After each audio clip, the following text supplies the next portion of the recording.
日本人曾断言，中国大地已没有唐代木构建筑，梁思成和林徽因却偏不信。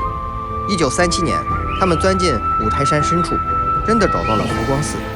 当梁上灰尘被拂去，墨迹里藏着一位唐代女子的名字，是她竟在1000多年前出资修建了这座殿宇。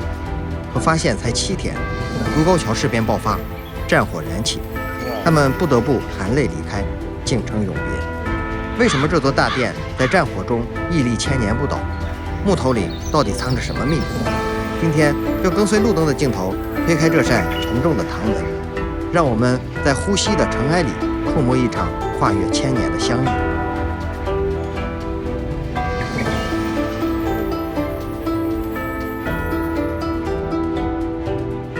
大家好，我是路灯，我现在就来到了山西五台县的佛光寺。在以前呢，日本专家断言，在中国已经发现不了唐代的木构建筑了。但是在1937年，梁思成和林徽因夫妇呢，在五台县的这个地方发现了佛光寺，它是真正的一座唐代的木构建筑。下面呢，大家就跟随我的镜头，我们一起进去看一看。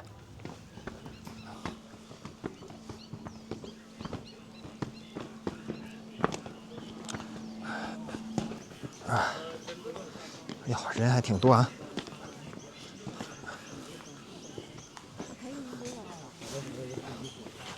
这儿的门票是40块钱一个人，可以网上预定。来到这个院落里边呢，首先看到的就是这个巨大的经幢。大家呢知道这个经幢也肯定也是从网上看到过林徽因在这儿测绘的那个照片。这个经幢还有一个最大的作用就是，他在上边呢发现了几个字，就是唐乾伏4年，也就是公元877年。由此在这儿呢就可以验证了这座寺庙是在唐朝的乾伏4年877年就有了。唐乾伏4年经幢。然后这个经幢呢，好多人在这儿拍照片呢，他们是以大殿为背景。其实林徽因当时是以这个入口是为背景的，所以拍照片的时候还是需要从这儿拍，想最后合成一张穿越的重逢。那么过了这个经幢以后呢，我们往前走，这个就是佛光寺的大殿，这也就是一座真正的唐代的木构建筑。因为它前面有4棵柏树还是松树，然后把它挡住了，所以从正面我们不容易看到它的真容。我们现在上去看一下，这是2棵柏树。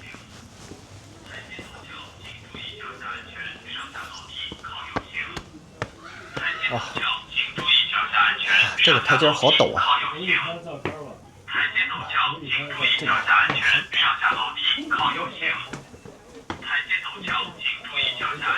哎呀！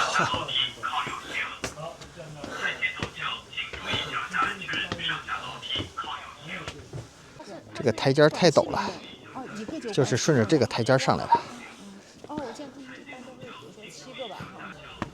整个周边的环境非常的古朴幽深。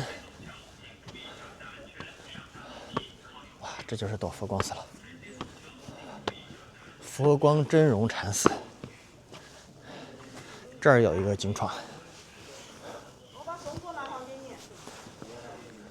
这有一个文字介绍，我们看一下。这是这个大殿的介绍。东大殿重建于唐大中11年，坐东朝西，面阔7间。梁思成先生呢曾经评价过这个东大殿，说初殿本身为唐代木构为，殿内尚有唐塑佛菩萨像数十尊，梁下有唐代题名墨迹，拱眼壁有唐代壁画，此4者一级成绝，而4亦集于一殿，称我国第一国宝也。在我国发现完整的唐代木建筑，在我国已发现完整的唐代木构建筑遗存共有3座，其实是3座半吧。除佛光寺东大殿外，其余2座为五台南禅寺大殿和运城广仁王庙正殿。其中东大殿的形制等级最高，规模最大，保存最完整，在我国乃至整个东亚建筑文化区域有特殊的意义。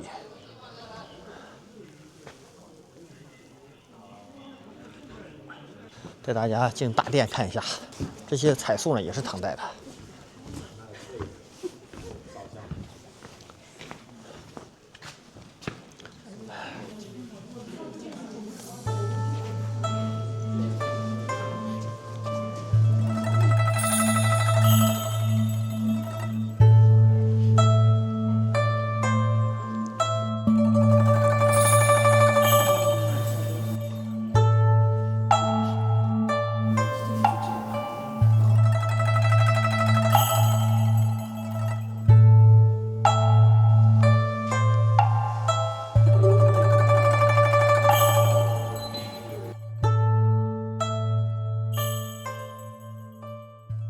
在这个墙上呢，就是唐朝以后历朝历代有些人来这儿游玩的时候写的一些游记。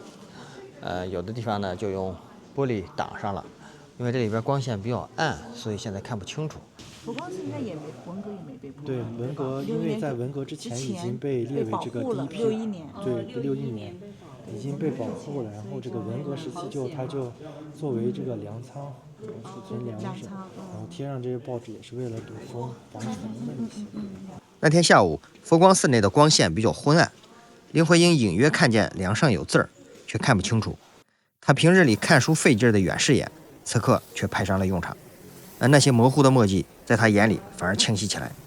他轻声念道：“佛殿主上都宋贡女弟子宁公玉。”梁思成听闻，急忙跑出殿外，核对石经状上的名字，果然完全吻合。1000多年前，那位女施主的名字就这样重新发现了。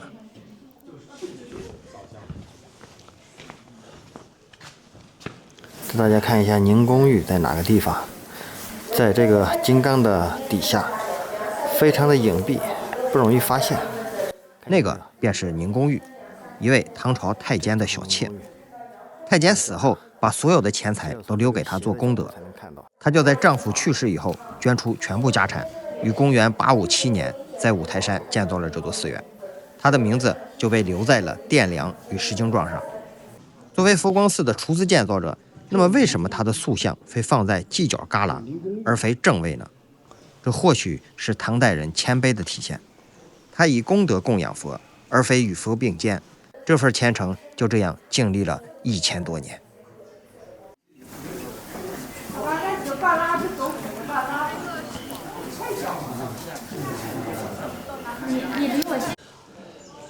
我们在这儿又发现了一个宝贝，这就是游戏《黑悟空》里边的取景地，就有这口大钟。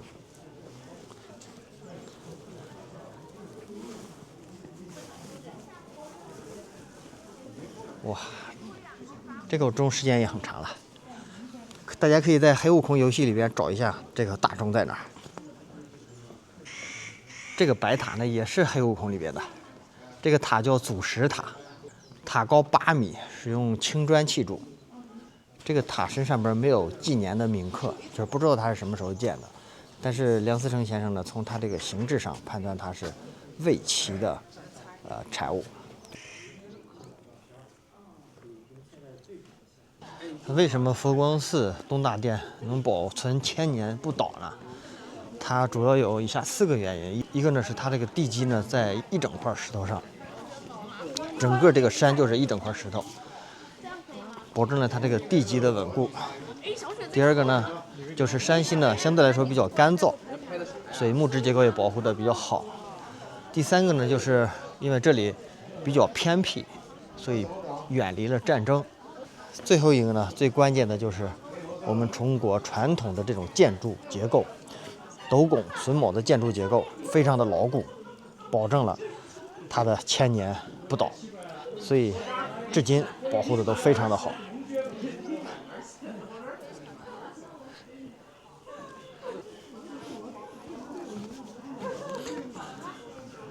其实佛光寺还遇到过类似南禅寺的盗宝事件。在2014年的秋夜，2个黑影摸进了佛光寺外墙，监控拍下他们反复踩点，工具里塞满了撬棍。就在他们准备翻墙的时候，守院的老狗突然叫了起来，叫声惊动了全村，盗贼仓皇逃跑，丢下的背包里竟还装着研究佛光寺结构的手绘图纸。1000年前的智慧依然坚固，而1000年后的守护有时就拴在一条老狗的警觉里。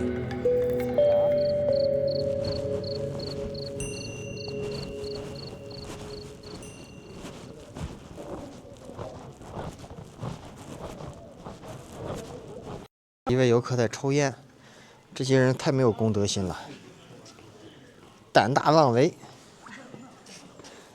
这地方怎么他妈能抽烟呢？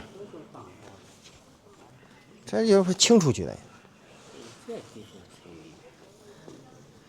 这就是今天为大家介绍的中国3座唐构建筑之一的佛光寺，是不是感觉非常的雄伟壮观？而且它的历史也非常的久远，十分的难得。今天就为大家分享到这里吧。有机会欢迎大家来山西佛光寺领略一下它的风采。订阅路灯旅行，下期更精彩。